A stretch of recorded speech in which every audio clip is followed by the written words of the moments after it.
Hi, we are from the Greater Rutland County Supervisory Union, and we are here to talk about the Wells Springs Unified Union School District budget. My name is Judy Pullinen, and I am the superintendent. This is Louis Malazzo, I'm the business manager. Elizabeth Colte, principal of Wells Village School. And Rick Beal, principal at Middletown Springs. So Wells Springs Unified Union School District consists of Wells Village School and Middletown Springs Elementary School, and we are here to talk a little bit about the district and its schools and the budget. And here we go. The first slide is about the school board goals, and I think Liz is going to talk about that a little bit. Sure. So these are the two goals that the school board came up with over the summer, and they've been working hard on these all year. They review them annually. So you can see the goal area 1 was unification of programs, and you can note the few things that they've been working on there. The second goal is to remain vigilant and informed about the state and federal changes, and those are some of the highlighted things that they have accomplished this year. Okay.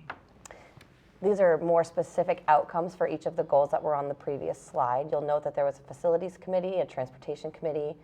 We have full pre-K programs in both schools. We've done a lot of field trips and combined staff meetings.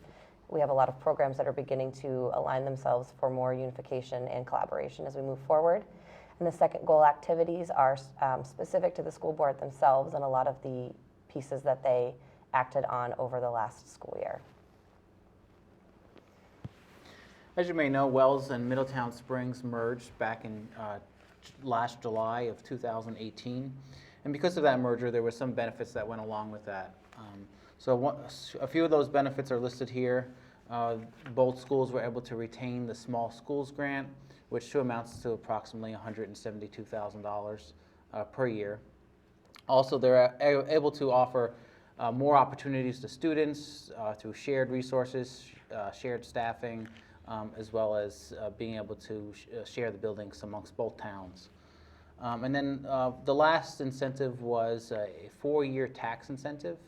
In year 1, there was 8 cents that came off the tax rate, 6 cents in year 2, 4 cents in year 3, and then 2 cents in year 4. And we're on year 3, is that correct? Correct, yep. The budget, we're in year 2, we're budgeting for year 3. Correct. And here's our proposed budget. So we're budgeting for fiscal year 2021. The expenditures that are proposed are $5,098,000, and that compares to last year at $4,818,000. It's a 5.8% increase, totaling $280,000. Education spending, that is a calculation of your total expense budget minus any local revenues. Those are revenues other than property taxes. And that's proposed at $4,896,000. That's up 11.3%, an increase of $497,000 over last year.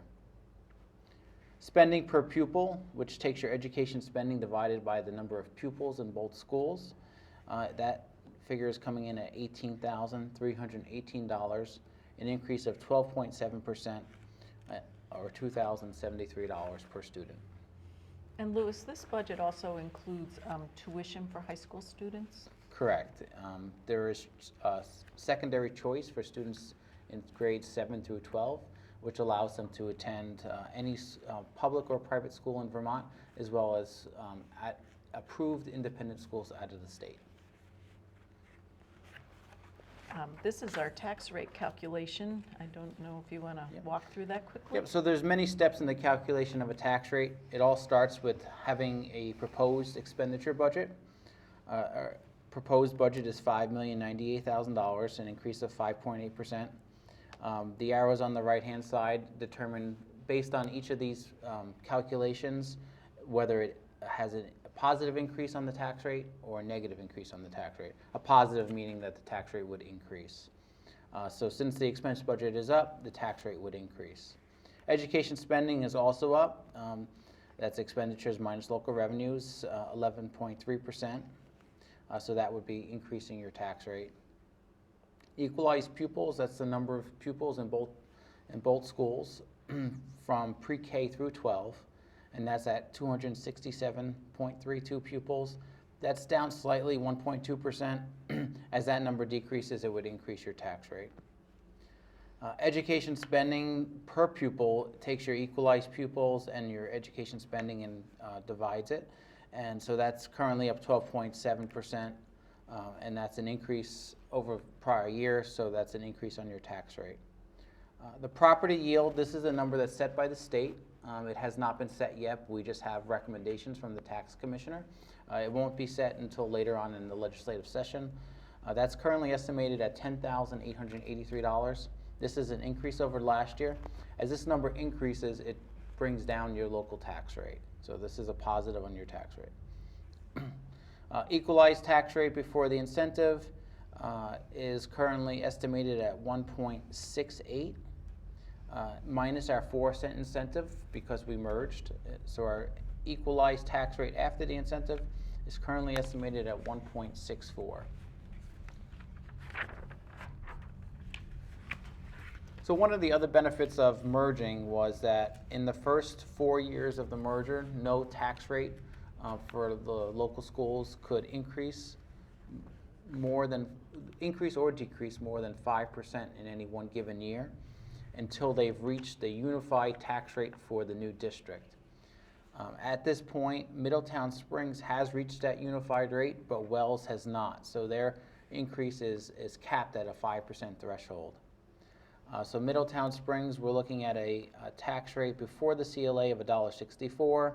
When you apply the CLA, which is the common level of appraisal, that compares the fair market value of your home to the assessed value of your home. After that adjustment, we're looking at a final estimated tax rate of $1.65, which is a 19.9% increase. Wells, tax rate's at $1.46. Once you apply the CLA, we're at $1.50, which is a 13.2-cent increase. Here's a chart of our tax rate history. Quickly. So this chart just shows the tax rate for Middletown Springs and Wells over the last 4 years. Prior to the merger, both towns would have different tax rates, and they still currently do until they've reached that unified rate. Once they reach that unified rate, both districts will have the same tax rate, and that'll happen once they reach that unified rate or after the 4 years incentive period is up. So this one just shows a trend of Wells, just a steady increase getting up to where Middletown was. And Middletown, the initial tax rate did decrease based on the merger, and now it's going up slightly back to where it was with a slight increase. So these So- are the, oh, sorry. Yep, that's okay. So there are some large factors that are affecting the budget and resulting in the increases that you're seeing. So the first one, which the board has no control over, is secondary tuition. Parents have choice to send their students wherever they choose based on the regulations of choice. And because of an increase in students in secondary for next year, we're looking at a $144,000 increase.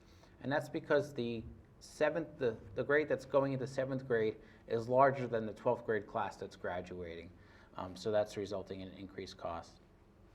We're also seeing an increase in employee benefits and staffing wages. Health insurance has increased by 12.9%, and that's on top of an 11.8% increase over last year. That increase is roughly $22,000. And we had no control over that one either. Correct, yeah.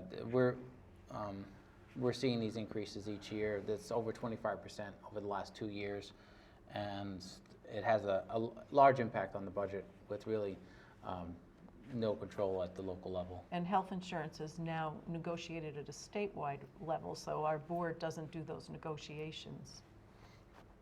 That's correct. Some other smaller increases, transportation, we had to rebid the contracts, that's increasing $5,000. We've lost some Medicaid funds, which is $13,000. Increase in SU assessments due to increases in special ed, it's approximately $35,000.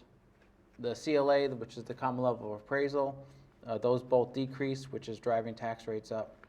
And then the large one that's affecting our education spending was that in FY20, Wells Springs had a $220,000 surplus that they applied towards the budget to lower tax rates. And that same surplus is not available going into next year. So that's decreasing our revenue for next year, which is increasing your tax rates. Okay. This is just a quick graph of how we spend our money. As you can see, the wages and benefits are the majority of our money. And then we have assessments, supplies, and the tuition. So there's that. So now we're going to have our principals talk a little bit about some of the initiatives going on for their schools. And I think, Liz, you want to start? Sure. So some of the things that we're working on as a newly merged district is we're focusing on our learner-centered instructional model. We are accessing our coaches at the local levels. We're looking at personalized learning plans. We continue to work on PBIS. Both schools are PBIS schools. And we have recently started to share more of our athletics, and they're noted there on the slide as well. And PBIS is dealing with student behavior. Yes, thank you. And just to add, the Turin Institute project-based, that we have an opportunity that we're working with at Middletown Springs, developing this community collaboration on a wonderful project, and that the students are learning a lot from. So very exciting work that's happening in both schools. Oops, I went too far. Okay. Some other things that are happening is Makerspace, which is a fancy way of saying a place for kids to do hands-on learning, and taking their interest and involving the learning that they're learning during the school day and applying it, which is a great program. Both schools have a summer and extended day program. We have some great community partnerships that are happening. Four Winds, Vermont Symphony Orchestra, and we have great support from our PTO from both schools. And we are working with what's called an AWARE grant on social and emotional support for students, and a great addition to both schools. Continuing on with some more things we're working on, we're using personalized interventions, and those are listed. Some of them are computer-based. We take common local assessments and MAPS, Smarter Balanced Assessments, which we'll all take in the spring. We work with Fontes and Pinnell, which is a way to measure students' progress in reading. Our teachers are working hard conducting their peer observations, which is part of our new supervision and evaluation model, and getting into each other's classrooms to better our education for all students. So some other things, once again, a lot of good things happening. We have foreign language for the first time at both schools. We have combined instrumental music lessons. A matter of fact, they're actually the band instrument players are meeting for the first time this year for a combined band practice. We have school safety teams and to work on looking at the safety of schools, and also looking at facility improvements for safety. All right. So here's our final slide. Our annual meeting will be this Wednesday, February 26th at Wells Village School. And the vote for the school budget will be on Super Tuesday, March 3rd. Please go to your local polling place, whether it be Middletown Springs or Wells. We hope everybody gets out to vote, and thank you for listening.